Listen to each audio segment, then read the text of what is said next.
السلام علیکم ورحمۃ اللہ وبرکاتہ۔ آج ہم بات کریں گے ماہ ربیع الاول کی مناسبت سے محمد رسول اللہ صلی اللہ علیہ وسلم سے ہمارا تعلق۔ اس کے اللہ تعالیٰ نے ہمیں جو ہدایت اپنے دین کی شکل میں عطا کی ہے وہ محمد رسول اللہ صلی اللہ علیہ وسلم کے ذریعے سے عطا کی۔ حضور صلی اللہ علیہ وسلم پر ایمان رکھنے والے ایک شخص کو آپ سے کیا تعلق رکھنا چاہیے، اس کی ہم تفصیل بیان کریں گے۔ رسول اللہ صلی اللہ علیہ وسلم کی محبت۔ رسول اللہ صلی اللہ علیہ وسلم کے ساتھ ہمارے تعلق کی پہلی بنیاد ہے ایمان، اس کے بعد اطاعت، اور اس کے بعد اتباع، اور اس کے بعد محبت۔ چوتھی شرط جو ہے وہ ہے محبت۔ اسی محبت کے بارے میں آج ہم بات کریں گے۔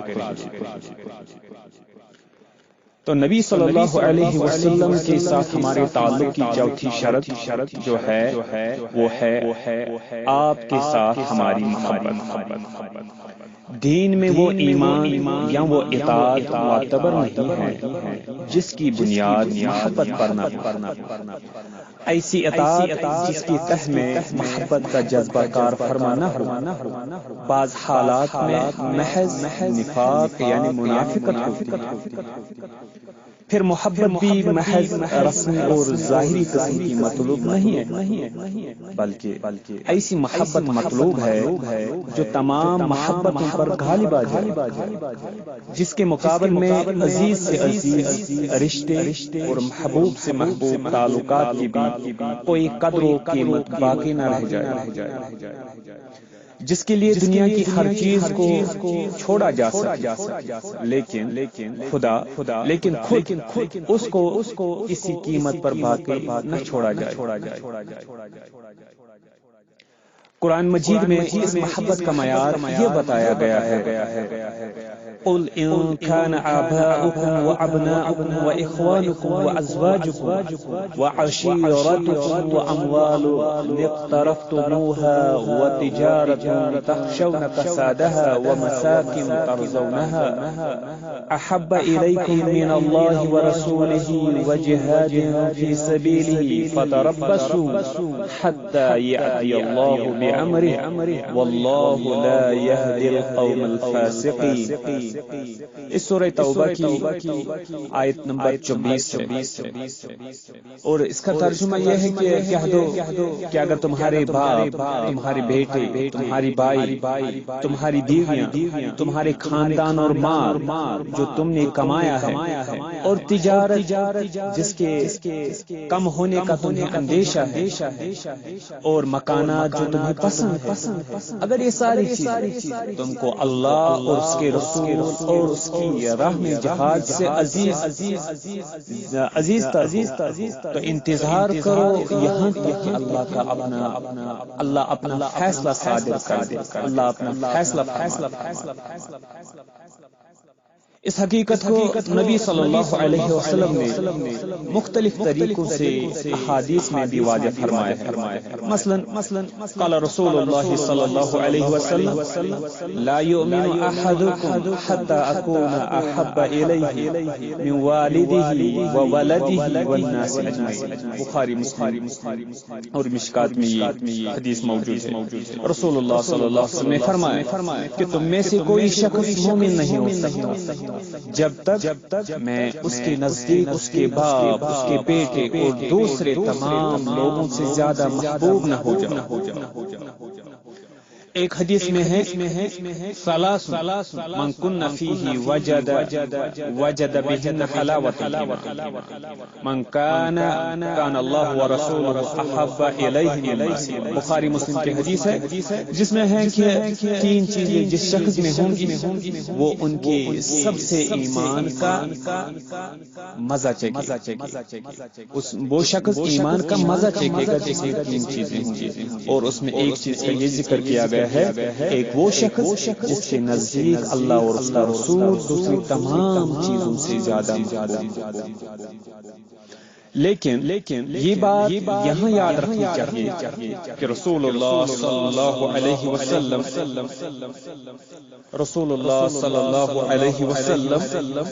کے ساتھ جس محبت کا یہاں ذکر کیا گیا ہے اس سے مقصود وہ جذباتی محبت نہیں ہے جو آدمی کو فطری طور پر اپنے بیوی بچوں یا اپنے دوسرے عزیزوں کے ساتھ ہوتی ہے، بلکہ اس سے مقصود وہ عقلی اور اصولی محبت بھی ہے جو ایک شخص کو کسی اصول اور مسلک کے ساتھ ہوا کرتی ہے اور جس کی بنا پر وہ اپنی زندگی میں ہر جگہ اسی اصول اور اسی مسلک کو مقدم رکھتا ہے۔ اس اصول اور مسلک کے اوپر وہ ہر چیز اور ہر اصول اور ہر مسلک اور ہر خواہش اور ہر حکم کو قربان کر دیتا ہے، لیکن خود اس کو دنیا کی کسی چیز پر بھی قربان نہیں کرتا۔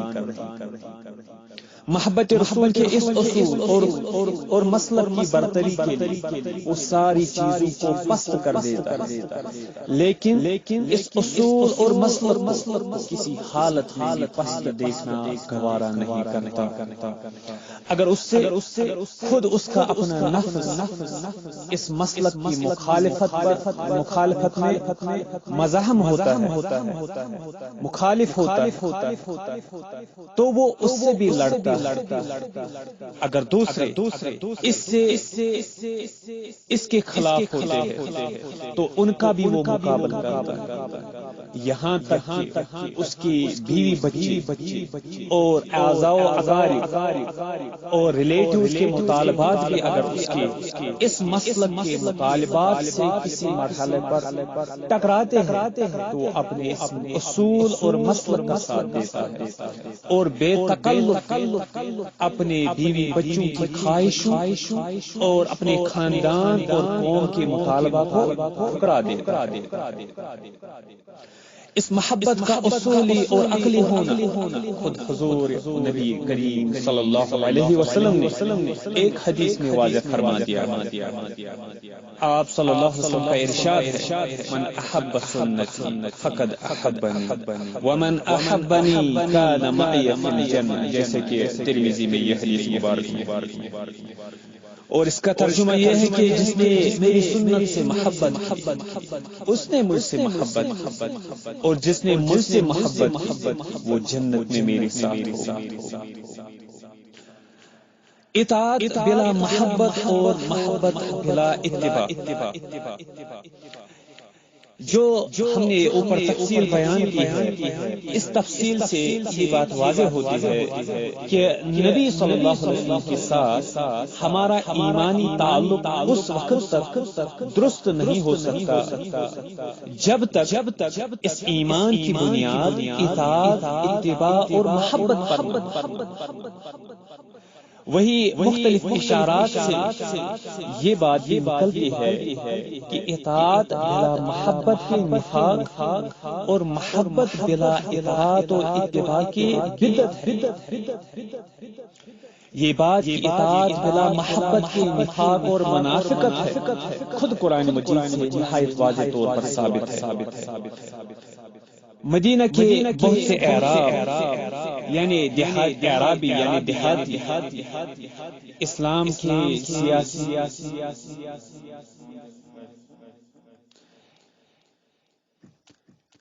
کی سیاسی طاقت بڑھ جانے کے بعد اسلامی احکام و قوانین کی ظاہری اطاعت کرنے لگتے تھے، لیکن یہ اطاعت محض سیاسی مسائل کے تحت مجبورانہ تھی، اللہ اور رسول کی محبت اور اس ایمان کا نتیجہ نہیں تھی جس کی اصلی روح اخلاص و اعتماد ہے۔ چنانچہ ان لوگوں نے جب بعض مواقع پر اپنے ایمان کا دعویٰ اس طرح کیا جس سے یہ واضح ہوتا تھا، ظاہر ہوتا تھا کہ انہوں نے ایمان لا کر حضرت صلی اللہ علیہ وسلم پر اور اسلام پر کوئی بڑا احسان کیا ہے، تو قرآن نے حضرت صلی اللہ علیہ وسلم کو یہ ہدایت دی کہ ان مدعیان ایمان سے، ان ایمان کے دعوے داروں سے کہہ دو کہ محض اسلامی احکام و قوانین کی ظاہری اطاعت سے آدمی مومن نہیں ہو جایا کرتا، بلکہ ایمان کے لیے اللہ اور اس کے رسول کے ساتھ اخلاص و محبت بھی شرط ہے، اور یہ چیز تمہارے اندر مفقود ہے۔ اس وجہ سے ابھی تمہارا دعوی ایمان غلط ہے۔ قالت الاعراب آمنا قل لم تؤمنوا ولكن قولوا اسلمنا ولما يدخل الايمان في قلوبكم، یہ ہے سورۃ الحجرات، سورۃ نمبر 49 اور آیت نمبر 14۔ اور اس کا ترجمہ یہ ہے کہ اور یہ اعرابی لوگ کہتے ہیں کہ ہم ایمان لائے ہیں، ان سے کہہ دو کہ تم ایمان نہیں لائے، البتہ یہ کہو کہ ہم نے اطاعت کر لی ہے، ابھی ایمان تمہارے دلوں کے اندر نہیں داخل ہوا ہے۔ رہی دوسری بات یعنی محبت بلا اطاعت و اتباع کا بدعت ہونا، تو یہ اوپر کی آیات و احادیث سے واضح طور پر نکلتی ہے۔ جس طرح قرآن مجید نے ان کنتم تحبون اللہ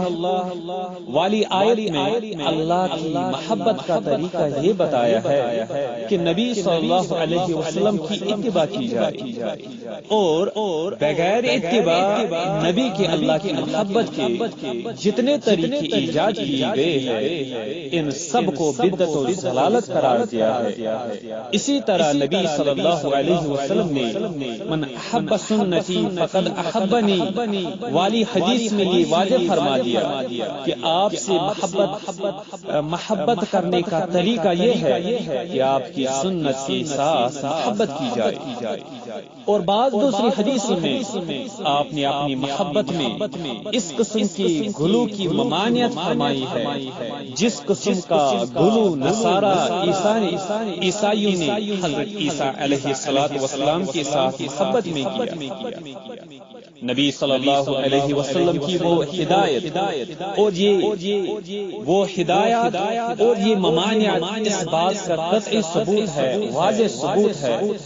کہ جو لوگ نبی صلی اللہ علیہ وسلم کی محبت کا دعویٰ کرتے ہیں لیکن آپ کی سنت کی پیروی نہیں کرتے، اول تو ان کا دعویٰ ہی بے حقیقت ہے، اور اگر اس کے اندر سچائی کی رمق ذرہ برابر بھی ہو تو ان کی یہ محبت بالکل بے معنی محبت ہے۔ اگر انہوں نے نبی صلی اللہ علیہ وسلم کے ساتھ محبت کرنے کی کچھ ایسے طریقے بھی ایجاد کر لیے ہیں جو صریحاً جو واضح طور آپ کی سنت کے خلاف ہے، تو یہ اسی طرح کی محبت ہے جس طرح کی بدعت عیسائیوں نے عیسیٰ علیہ السلام کی محبت میں کی تھی کہ ان کو پیغمبر کے بجائے خدا بنا کر دکھا دیا۔ صحابہ کرام رضوان اللہ علیہم اجمعین کی محبت نبی صلی اللہ علیہ وسلم کے ساتھ محض عقلی و اصولی ہی نہیں تھی بلکہ جذباتی بھی تھی، لیکن یہ جذبات کبھی حدود کتاب و سنت سے تجاوز نہیں کرتے۔ ایک طرف یہ حال تھا کہ صحابہ اپنے اوپر بڑی سی بڑی تکلیف اٹھا لیتے، لیکن نبی صلی اللہ علیہ وسلم کے تلووں میں پیروں میں ایک کانٹے کا چبھنا بھی گوارا نہیں۔ نبی صلی اللہ علیہ وسلم کی حفاظت میں ان کے اپنے جسم تیروں سے چھلنے ہو جاتے، لیکن وہ یہ نہیں برداشت کر سکتے تھے کہ نبی کہ ان کے جیتے آپ کا بال بھی بیکا، مرد تو مرد عورتوں تک کے جذبات کا یہ حال تھا کہ وہ اپنے بیٹے اور شوہر اور باپ اور بھائی سب کو قربان کر کے بھی نبی صلی اللہ علیہ وسلم کی سلامتی کی آرزویں رکھتی تھی۔ دوسری طرف اتباع سنت کا یہ اہتمام تھا کہ اس محبت سے مغلوب ہو کر وہ کبھی بھی کوئی ایسی بات یا ایسا کام نہیں کرتے تھے جو آپ کی صریح ہدایات کو درکنار آپ کی پسند ہی کے خلاف ہو۔ حضرت انس رضی اللہ عنہ کا بیان ہے، فرماتے ہیں عن انس رضی اللہ عنہ قال لم يكن شخص احب الیہ من رسول اللہ صلی اللہ علیہ وسلم وكانوا اذا رأوه لم يقوموا لما يعلمون من کراہیتہ لذلك۔ یہ حدیث ہے مشکات میں اور ترمذی۔ حضرت انس رضی اللہ عنہ سے روایت ہے کہ صحابہ کرام کو رسول اللہ صلی اللہ علیہ وسلم سے زیادہ کوئی شخص بھی محبوب نہ تھا۔ صحابہ کو رسول اللہ صلی اللہ علیہ وسلم سے زیادہ کوئی شخص بھی محبوب نہ تھا، لیکن جب وہ آپ کو دیکھتے تو آپ کی تعظیم کے لیے کھڑے نہ ہوتے، کیونکہ ان کو معلوم تھا کہ آپ اس بات کو یعنی نبی صلی اللہ علیہ وسلم اس بات کو ناپسند کرتے۔ لیکن آج اگر ہم مسلمانوں کا جائزہ لیں، اگر ہم اپنا جائزہ لیں تو ہمارے اندر مسلمانوں کے اندر عظیم اکثریت بہت بڑی اکثریت ایسے ہی لوگوں کی نکلے گی جو یا تو نبی صلی اللہ علیہ وسلم پر ایمان کا دعویٰ کرتے ہیں لیکن اس ایمان کے ساتھ اطاعت موجود نہیں، یا محبت کا دم بھرتے ہیں لیکن اس کے ساتھ اتباعی سنت نہیں۔ اطاعت اور اتباع دونوں کی جگہ انہوں نے اپنے جی سے اپنے من پسند طریقوں سے چند چیزیں ایجاد کر لی ہے۔